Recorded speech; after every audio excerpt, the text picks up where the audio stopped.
everyone, welcome to another episode of Retro Game Superleagues, where we rank all of the games in a specific category. This week it's going to be a bit of an epic one, as we're going to be ranking all of the Mascot platformers on the Amiga. This is because in last week's re-review I covered Titus the Fox, and this is going to be entirely my opinion, and if you disagree with any of the positions that I put these games in, that's perfectly fine. I'd love to hear where you would place them instead. But seeing as we've got a lot of games to go through this week, 46 of them in fact, I suppose we better get on with it. So first up we have the Addams Family, which is a game that we've spoken about quite a few times on the Retro Game Super Leagues already, because this is featured in a couple of other ones, and as ever it's going to go straight in the essential category, because this is quite simply one of the best and most playable platform games on the Amiga. There is no other way of putting it. Yes, it's a shame that it doesn't have the parallax backgrounds that the SNES version did, but the gameplay is still fantastic and I still love it. And it's still the closest that the Amiga got to Mario, so essential category, in you go.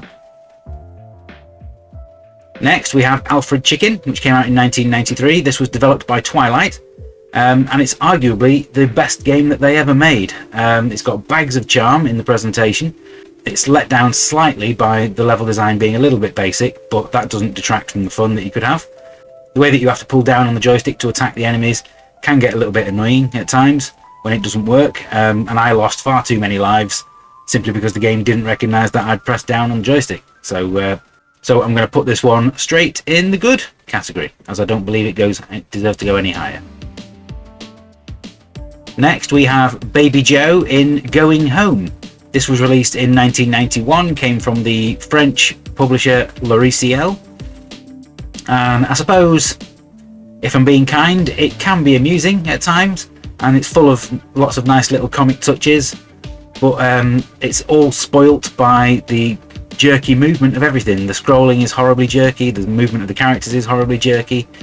As a consequence, it's too hard to avoid being hit by the enemies, which leads to frustration. So I'm not going to put this one, can't be classed as good. I'm going to put this one in the poor category.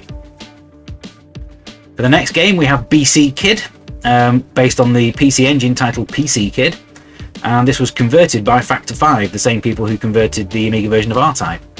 You've got pretty much exactly the same attack on the enemies that you had in Alfred Chicken, but it works a lot better here, as you simply just tap the fire button twice.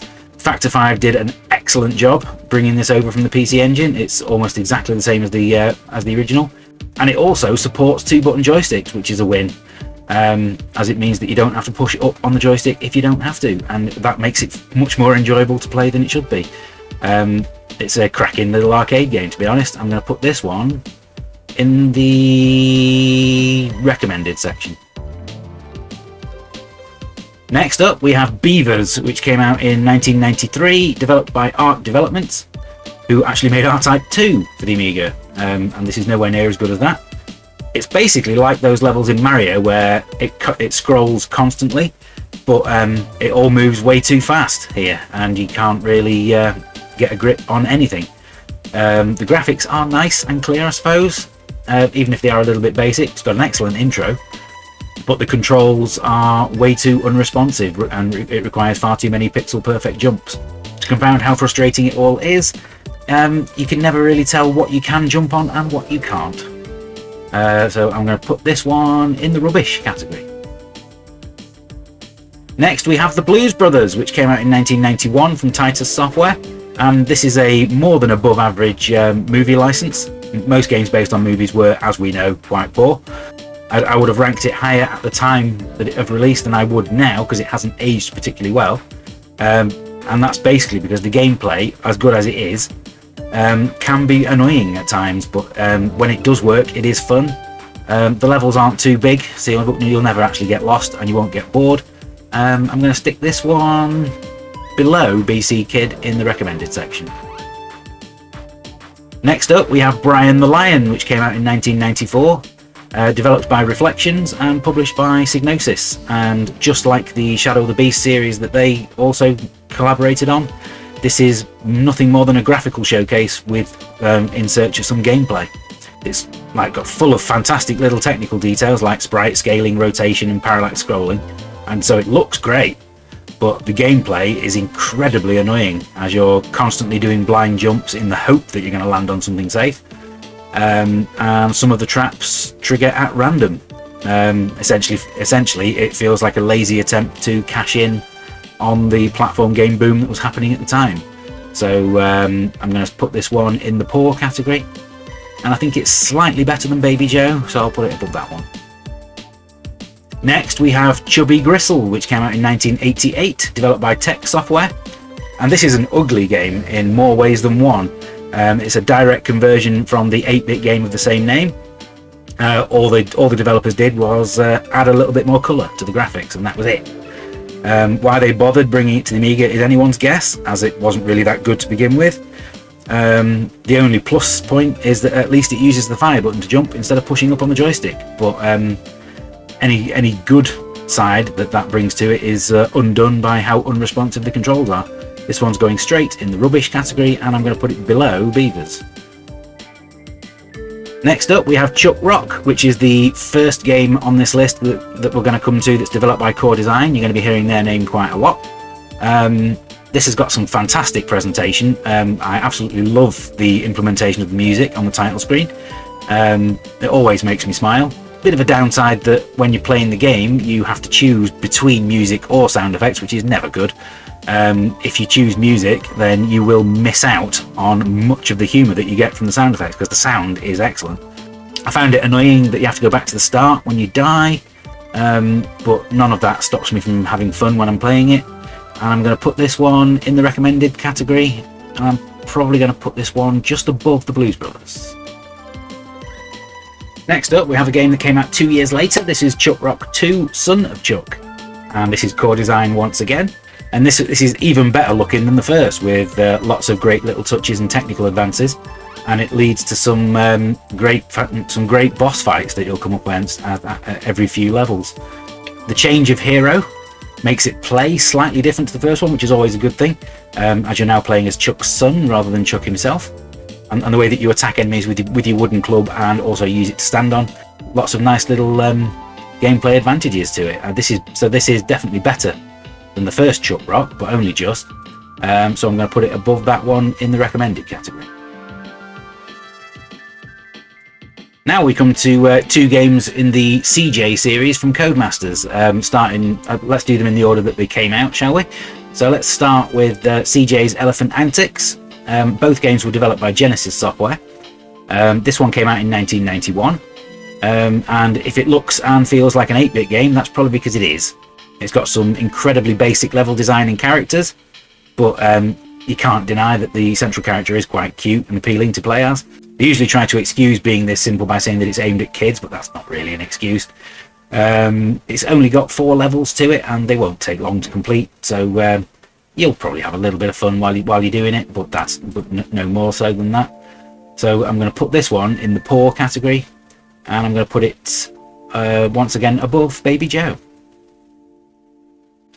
Then we come to CJ in the USA, which came out the following year, 1992, and this is pretty much exactly the same game in the way that it plays, but somehow it's worse than the first one, and I think that all comes down to some of the technical issues that the graphics have. It's got some incredibly garish colour schemes used on the backgrounds that make you want to look away from the screen, and frankly the character deserves a lot better than this. So this one is actually going to go in the poor category, because I would much rather play Elephant Antics than this one, and I'm going to put this one above Beavers in the rubbish. Now next we have another movie tie-in. This one is based on the movie Dennis, known as Dennis the Menace in the US. The game was released in 1993, and when people talk about lazy movie tie-ins, they mean games like this one. The graphics are quite nice, but that's pretty much all it has going for it. The gameplay itself is utterly tedious as you wander around Mr. Wilson's house aimlessly, looking for something to do and looking for a point to it all. But what's going to relegate this one down the list is the fact that it was revealed by the developers many years later that the game is actually impossible to complete, because in order to hit a deadline they just ended up making one of the levels impossible to finish so that you wouldn't get to see the later one. And that, quite frankly, means it deserves to go nowhere other than the poor category, right down at the bottom. and I'm going to actually, and because of that, I'm going to stick it below Chubby Gristle. Next up, we have Donk the Samurai Duck, which came out in 1993, developed by The Hidden. It's got lots of levels in it, but they do get big a little bit too quickly, and it's all a little bit bland. The collision detection is pretty awful, and I found myself constantly missing collectibles or platforms, even though it looked like I should be hitting them perfectly fine. Perhaps the most memorable thing about this game is that when they released the demo of it, and prior to release, the game was actually called Donk. But clearly they thought that childish teenagers would probably pick on that game in some way, and they're probably right. But the game isn't that great, so it's going to go in the rubbish category. Actually, no, it's not going to go in the rubbish category, it's going to go in the poor category. And I think I probably wouldn't play this one more than I would play Brian the Lion, so I'm going to put it above that. Next, we have Doodle Bug, Bug Bash 2, released in 1992. This one was published by Core Design, but it was actually made by Mutation Software. And I can remember this one coming out of nowhere when it came out, because the game that it's actually a sequel to was actually a bit of a Defender clone and not a platform game at all. The opening level is actually one of the worst in the game, and that is never good, because it means that anyone who might enjoy it might get put off by that opening level. And I think that the graphics in this one have aged quite badly as well. Stick with it and it does get better, and the controls do work quite well, and it's got a really good power-up system, so it's not going to go in the poor category. I'm going to put this one in good, and I think I'm going to put it below Alfred Chicken. Next we come to Fire and Ice, which came out in 1992, developed by Graphgold, published by Renegade, and this is easily one of the best platform games on the Amiga. No other way of putting it. It looks and sounds fantastic, with a title screen that instantly puts you in the right mood for playing it. The character of Cool Coyote has got bags of personality. It's got excellent level design that encourages you to explore to find all the secrets, and I think you'll actually find that the A500 version, in my opinion, is better than the one that came out on the CD32, as the music was somehow worse on the CD32 version, but that doesn't stop it from going in the essential category. And it's going to go below the Addams Family. Next, we have the Great Giana Sisters, which came out in 1988 from Time Warp Productions and Rainbow Arts. A game that is probably mostly known for being the one that upset Nintendo, who actually got Rainbow Arts to cease production of any more copies of it. It's a game that is unquestionably better on the Commodore 64 than it is on the Amiga. It's got some fantastic music by Chris Hulsbeck, though, as is always the case with any game that he provides the tunes for. It can be quite hard to control, and I found that the characters were a little bit floaty, and I didn't enjoy playing it at all. So I'm going to stick this one in the poor category, and I'm going to put it below Donk. Next we have Harlequin, which came out in 1992 from Gremlin Interactive, and was developed by the Warp Factory, who are the same people who would go on to make Zool 2, which is going to be coming up later. This is a game that everyone always forgets, and it's massively underrated in my opinion. It feels quite a bit different from every other game that's on this list. It's got excellent graphics and environments with lots of variety to it. One thing that I did find annoying, which is going to stop it from being right at the top, is the constantly respawning enemies, which are always getting in your way as you're trying to like flick switches and jump around the platforms. There's lots here to recommend. Is it better than recommended, or do I put it in the essential? I think I'm going to put this one at the bottom of the essential category, to be honest. I'm going to put it underneath Fire and Ice. Next we have Impossamole, which came out in 1990, published by Gremlin, but developed by Core Design. It's a very poor attempt at revitalizing the Monty Mole series with some rage-quit gameplay. The levels themselves are very boring to play, don't really look that great, and giving the player a health bar rather than lives was a mistake, in my opinion. There is a level select so that you can choose any of the 5 levels right from the start, and I think the reason that they did that is just to make sure that everybody played them all, because otherwise you'd have got bored long before it. This is going to go in the rubbish category, and I think I'm going to put it above CJ in the USA, but only just. Next we have James Pond 2 codename Robocod, released in 1991, developed by Vectodine, and there's no other way of putting it, this is just a brilliant platform game all round. And just because other games came out after it that are actually better. Doesn't change how good it is. It's got one of the greatest soundtracks ever committed to an Amiga game, and I'll fight anybody who argues with me on that one.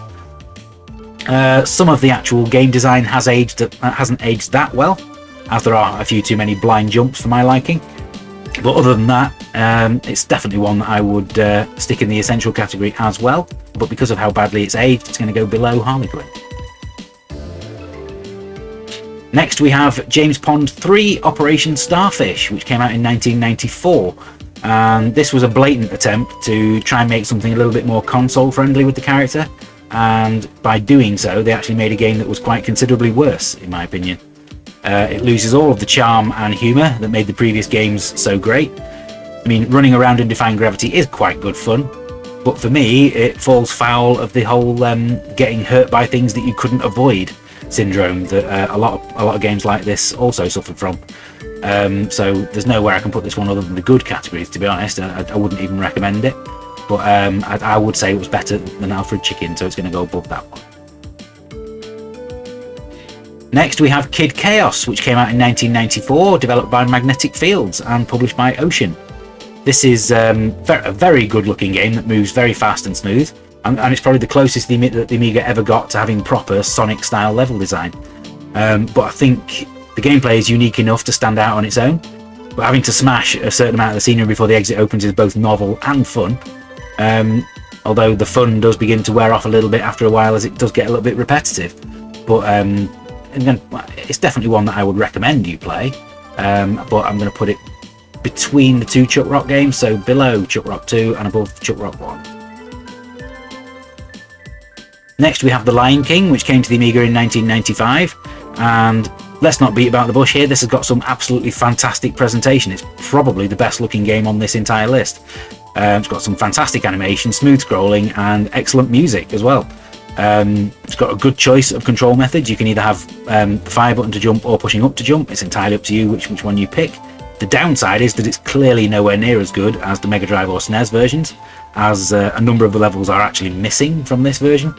I know a lot of people like the console versions of this game, but I was never a massive fan of them, as I found it gets boring a little bit too quickly because the level design is a little bit dull, to be honest, and it's got some really annoying difficulty spikes, which I think most people would agree with me on. I'm going to stick this one in the good category, and I'm going to put it above Operation Starfish. Next we have Magic Pockets, which came out in 1991 from the Bitmap Brothers and Renegade. And as you would expect from the Bitmap Brothers, it's got some fantastic presentation all round. The action does feel a little bit too slow to begin with, and it's too easy to get lost in some of the levels as they get bigger later on. It lacks the instant appeal of some other Bitmap Brothers games like the Chaos Engine or Gods. It does get better the more that you play it, but getting through those first few hours is a bit of a slog. And somewhat ironically, the version of it that was released in the US is actually better than the UK version, as the opening level is slightly better. I wouldn't put this one any higher than the good category though, to be honest. I think I'll put it above Doodle Bug. Next we have Marvin's Marvelous Adventure, which came out in 1994, developed by Infernal Byte Systems, who were the same people who made Nebulous 2, and published by 21st Century Entertainment. It's bright, colourful and cute, making full use of the A1200's extra colours, but it's got almost no challenge whatsoever, and you'll only die because you're not really concentrating, and because you're starting to get a little bit bored.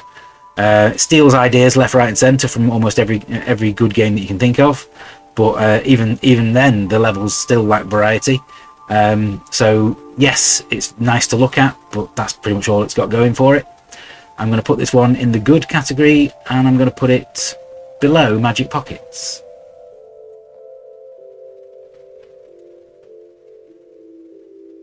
Next we have McDonald Land, which came out in 1992, again based on a game that had been released on the Mega Drive prior to this, and it might well be an incredibly cynical Mario ripoff that's designed purely to advertise McDonald's, but it is actually quite good fun.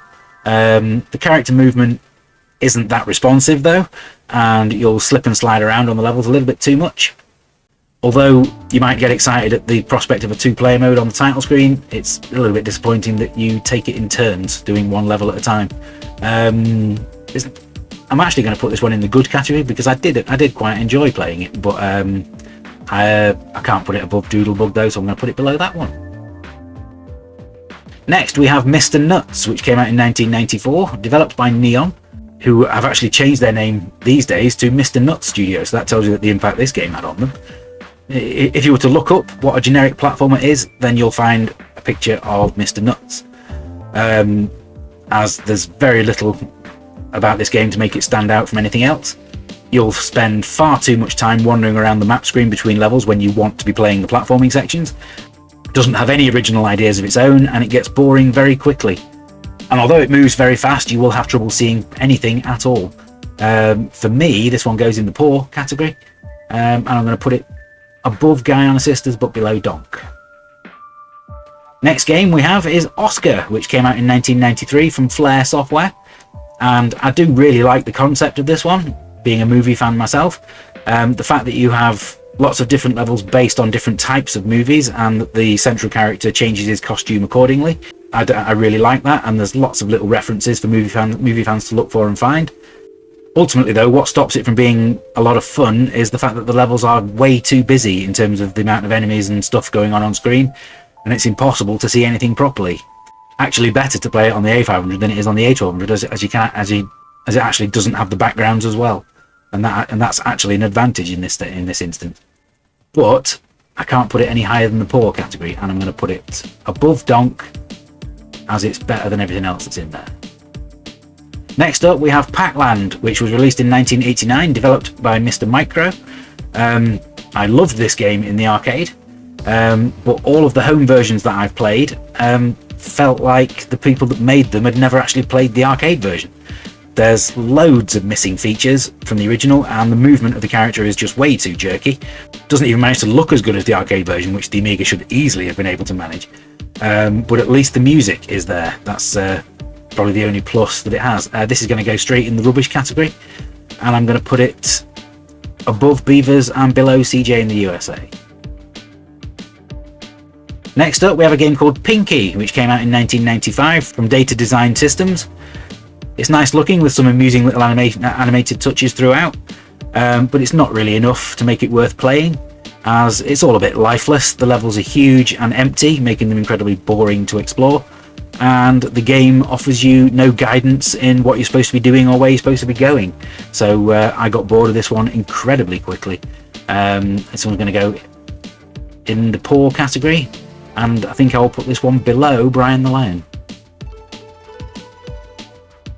Next we have Prehistorik, which came out in 1991, published by Titus, developed by Movie Interactive. And this is a thoroughly charming flick screen caveman adventure. I mean, it's nowhere near as good as the Chuck Rock games, but it's still got lots of nice touches that make you smile throughout. Some poor collision detection does make you get annoyed a little bit at times, and in terms of whether or not you're going to keep playing it for long, I very much doubt it, because it's probably going to be a little bit too basic in the long run. So enjoyable for a bit, so I'm going to stick this one in the good category, and I'm going to put it just above McDonald Land.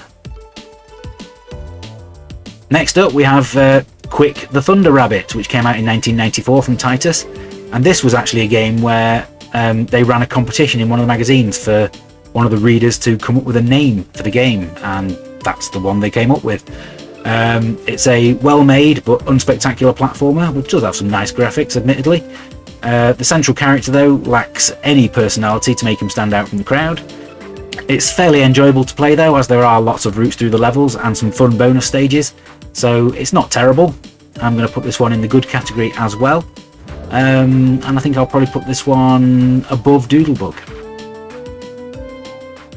Now we come to Rick Dangerous, which came out in 1989 from Core Design, published by Firebird, and this was Core Design's first adventure game to feature somebody who was raiding tombs. I found it to be a highly entertaining game that slowly teaches you how to be cautious through trial and error. So although you'll die a lot in the early stages, you'll soon start to learn the tricks that the game has and where the traps are likely to come from. And part of what makes it incredibly entertaining is the baby-like screams that both Rick and all the enemies have whenever they die. It never gets old, and it always makes me smile. So I'm going to stick this one at the bottom of the recommended category. I'm going to put it below the Blues Brothers. And that game was followed a year later by Rick Dangerous 2, this time published by Microstyle, who by this point had actually bought out Firebird. It swaps out the Indiana Jones theme for Flash Gordon, and it is essentially more of the same, just as entertaining as the first game. Just that everything is a little bit slicker than the first game. The new touches that it has, like the sliding bombs that you can now throw across the floor, add some nice little new gameplay touches. It makes this one a better game than the first one, in my opinion. So it's definitely still, this one is also going to go in the recommended section.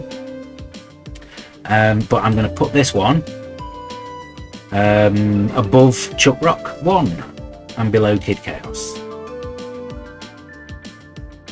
Next up, we have Rolling Ronnie, the Errand Boy, which came out in 1991 from Starbite and Virgin Games. It's got excellent presentation that's let down slightly by some unimaginative gameplay. It's essentially the game that Bart versus the Space Mutants wanted to be. Although the main character of the game is on roller skates, it's unfortunate that the game doesn't actually do anything with that, and he still moves as though he was just walking, which is very disappointing. It's definitely a game that's not going to offend anyone, but it's definitely also not going to be anybody's favourite. So this one's going to go in the good category, and I think I will stick this one above Marvin's Marvelous Adventure.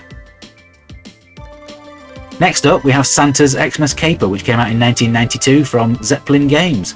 This is a good-looking but soulless festive romp that's only really memorable because of the Christmas theme. Having spikes all the way along the bottom of the level was probably the worst possible decision that the game's level designers could have made, as it makes it incredibly annoying to play. I didn't really like this one at all. Might be worth playing in December if you hate Christmas. But nowhere I can put this one other than the rubbish category, and I'm going to put this one at the top of the rubbish category above Impossamole. Next up, we have one of the more well-known games on this list. We have Soccer Kid, released in 1993 from Chrysalis, and this is another game with fantastic presentation. Both the graphics and music are excellent, and thankfully you don't have to choose between the two. It's got a completely unique concept, having to get the football from one end of the level to the other, but it features two things that I absolutely hate about games. One is that it resets you to the start of the level whenever you die, and two, the fact that you have to get the football to the end of the level can be infuriating at times with trying to get it across sets of spikes. And that stops it from being a game that I can recommend, to be honest. So despite how good the game looks and how many other people feel about it, the highest I can stick this one is the good category, and I'm going to put it between The Lion King and Operation Starfish. Next up, we have Superfrog from 1993 from Team 17, and this is where I'm going to lose a lot of people on this list, because although it is a gorgeous looking and fast moving game with an excellent soundtrack, it's got way too many bad design decisions for my liking that hold it back from a game that you should play. So for instance, why does running into a set of spikes kill you instantly when running into an enemy just takes off a little heart? Why do I have to collect so many coins before it will let me leave the level, and why doesn't the game tell me this? And why are there so many things that stop me from being able to go fast? I could go on. I know this one's going to have a lot of people arguing with me, but I'm going to stick this one in the poor category because I really didn't enjoy it. But I'm going to put it at the top of the poor category. Next, we have Tearaway Thomas, which came out in 1992 from a company that you probably haven't heard of called Global Software. And it's a lightning quick and hugely enjoyable game that shows Superfrog how it should have been done. So it's somewhat ironic that this one comes immediately after it in the Super League, as this points out to Team 17 how they could have solved a lot of Superfrog's problems, because in this game you have to collect a certain number of diamonds before the exit opens, and the difference is that this game tells you that at the start of the level, and when you've collected enough, a big exit open thing flashes on screen. Not really rocket science, is it? The primary reason why this game works, though, is that the controls are razor sharp, and it makes it a huge amount of fun to play. So for me, this one goes in the essential category, and I'm going to put this one below James Pond 2. Next up, we have Tin Toy Adventure, which came out in 1996. Another one from Mutation Software, the people who made Doodle Bug, which, if you didn't know that, you would be able to tell from their unmistakable graphical style. There's a huge amount of stuff going on screen, probably a little bit too much at times, The game ultimately features a lot of things that I've complained about already on this video, such as enemies that come out of nowhere and spike pits that you had no way of knowing were there. It does have a fun magic system though, which gives you lots of different power-ups that you can use, and that ultimately saves it and makes it a game that you should play. I can't, in all honesty though, put it any higher than the good category, and I think it's probably slightly better than Doodle Bug, so I'm going to put it above that one, and probably above Quick the Thunder Rabbit as well.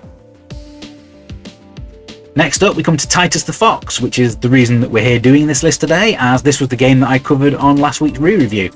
As I said in that video, it has a very appealing central character and the gameplay is very fast and smooth, but it's let down slightly by the slightly fiddly nature of some of the controls. It's got a decent soundtrack to it though, and good level design with multiple routes through them. And if you want to make it slightly easier for yourself, there is a slowdown button that you can use by pressing F10 on the keyboard, which I go into more details to what my feelings on that actually are in last week's video. But this is definitely a game that I would recommend. It's better than the Blues Brothers. And is it better than Chuck Rock? I would say yes it is, so I'm going to put it above that one. Next up we have Trolls, which came out in 1993 from Flare Software, and this was a game that was given away with a lot of A1200s as it is a bit of a graphical showcase for the system. It was certainly considered at the time to be the first game that showed just what the A1200 could do in terms of graphics. Today it looks a little bit messy, to be honest. It's essentially a reskin of Oscar. It's almost exactly the same game, has the same non-linear level design where you run around and collect items rather than just get to the end. But just like Oscar, it's a little bit too busy at times, probably, but slightly less so than that was. I think ultimately for some people this might be a little bit too colourful and it might end up giving you a migraine if you play it for too long. But like I said, it's better than Oscar. I'd say it's also better than Superfrog, so I'm going to stick this one in the good category and I'm going to put it just above McDonald Land. Next up we have Wonder Dog, which came out in 1993 and is once again from Core Design, that name again. It's got some really nice graphics and smooth scrolling, but otherwise there's very little to make this game stand out from the competition. Somehow in 1993 this still had the choice of music or sound effects, and to be honest, neither one of them are anything to write home about. Enemies don't ever seem to die when you shoot them, which I found really annoying, and you can't jump on their heads, you just die. So although it looks nice and it's very console-like in its approach, it's not really that good. I'm going to put this one below Superfrog, to be honest. It's going to go in the poor category. And I think I'm going to put it, is it better than Oscar? No. Yes it is actually, it's better than Oscar, so I'm going to put it above that one. Next up we have Woody's World, which came from Vision Software, same people who made Seek and Destroy and Roadkill. This was released in 1993 and it's a pretty straightforward platformer, but it's an extremely pleasant one as well. That straightforwardness though means that it's not really a very exciting game to play. It does have a lot of levels and secrets to find, which for somebody who is a platform game fan is going to keep you going. It's got some good controls, but the problem is that it won't linger in the mind for too long after you finish playing it. So it's not bad enough to go in the poor category, also not good enough to be recommended, so it's definitely going in the good category, but where's it going? I think I'm going to put this one above Quick the Thunder Rabbit. And next up we have Zool, which came out in 1992, and this was probably the most hyped game of 1992, which also means that it's also the most overhyped and overrated game of that year. Got some frankly terrible level design, with constantly respawning enemies that suck all of the fun out of it. Actually looks clearer on the A500 rather than the A1200, as it doesn't have the snazzy backgrounds. Quite frankly, I can't understand why people liked it quite as much as they did when it first came out, so I can't stick this one any higher than the good category, to be honest. And I think I would rather play Magic Pockets over this one, so I'm going to put this one just above Rolling Ronnie. And then finally we have Zool 2, which came out in 1993. This was developed by the Warp Factory, who were the same people who made Harlequin, and consequently this one is a massive improvement on the first game. The character of Zool actually seems to have a personality now, for starters. It's got much better level design, and the control over the character feels much more responsive. Still looks a little bit messy on the A1200. Again, I would recommend that you play it on the A500 instead, but it's definitely one that I'm going to slap in the recommended section this time. And I would put this one between Chuck Rock and the Blues Brothers. So there you go, that's 46 Mascot platformers on the Amiga, all ranked for you. If you disagree with any of my rankings, then you can have a go at doing this yourself by following the link to the Tiermaker website that is below this video. I dare say there's probably going to be some positionings that I've put in here that there are going to be people out there that disagree with, but as I stated at the beginning, this is my opinion and nobody else's. So if you've stuck with me to the end, thank you for doing so. Please be sure to come back next Friday and find out what game I'm going to be covering then in the re-review. So until next time, happy retro gaming. Bye for now.